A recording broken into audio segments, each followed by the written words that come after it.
Hello, friends of faith. Thanks for tuning into this House to House.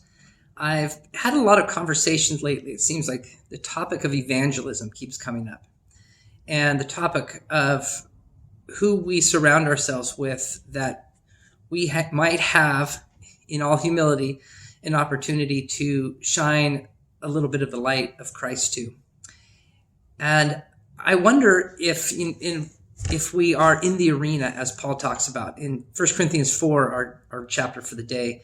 Paul talks about being in the arena for Christ and being fools for Christ, and being persecuted and in rags and homeless and all the things that go with that often go with the difficult life of putting ourselves in situations where the rest of the world can point to us and say, there's something not right there, when in reality it's the ability to simply say, as for me, I will continue to declare God's goodness. And the psalmist, actually, in Psalm 73, after a whole litany of describing what he thinks may happen to the wicked, or what he hopes may happen to the wicked, comes to the end and says, but as for me, I just still continue to declare God's goodness and faithfulness.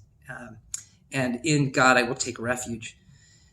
And I wonder how many of us have been in those places. Many of us probably have, where we really have to trust God and put our trust in a God who can give us refuge in the more difficult moments.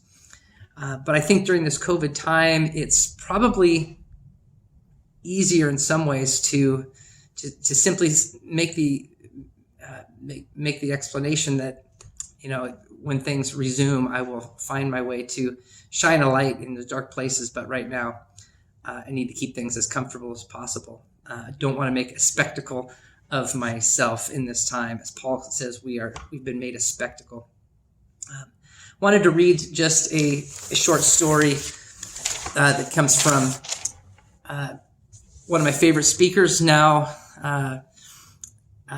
Is deceased. Is with the Lord, Mike Yaconelli. He talks about time when he was trying to start a new ministry, and in the middle of people that maybe others thought were not who he should be with. Hear this story. He writes, I remember a time in my life when the organization I was working for asked me to develop a new ministry to the unchurched. The chairman of the board offered his mansion for our first meeting. At that meeting, the house was swarming with non-Christians, and the room was electric with anticipation. More than 150 kids jammed every empty space. They were loud and rude, and some of them used swear words.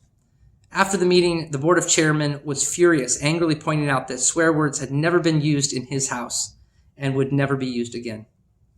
The next day, he quit the board and took 3 board members with him, and along with their considerable financial support.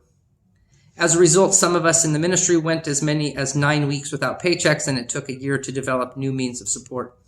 But it was worth every unpaid minute. That man loved God, but he was wrong.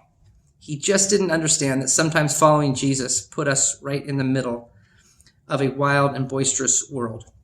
Not the nice, predictable God world where only nice words are spoken. I'm sorry he didn't get it, but I'm not sorry we did what we did, and I'd do it again. Because of that meeting, a national evangelistic movement called Campus Life spread like wildfire over America.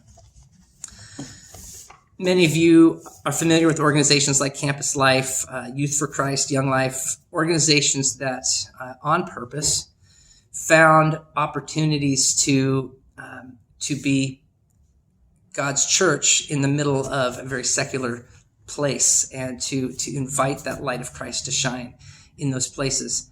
I'm looking forward to maybe a season of talking about that more. I've heard little bits of movement in that direction, and what it means to simply build relationships with people that perhaps will be new and sometimes uncomfortable, but give us an opportunity to take refuge in God, trust what God's work is all about, and simply love the world that's around us and see what happens. I'm thankful to Paul in this this letter to the Corinthians in which he was calling them first to be unified and then to be a light in these difficult places. I'm looking forward to continuing and reading this together. Hope you have a fantastic day today. I know that as we look forward to the weekend, we may not be in person once again because of a surge of COVID numbers, but let us continue to be the church wherever we are, to encourage each other and to reach out, to find the people around us that may need a little extra touch this week.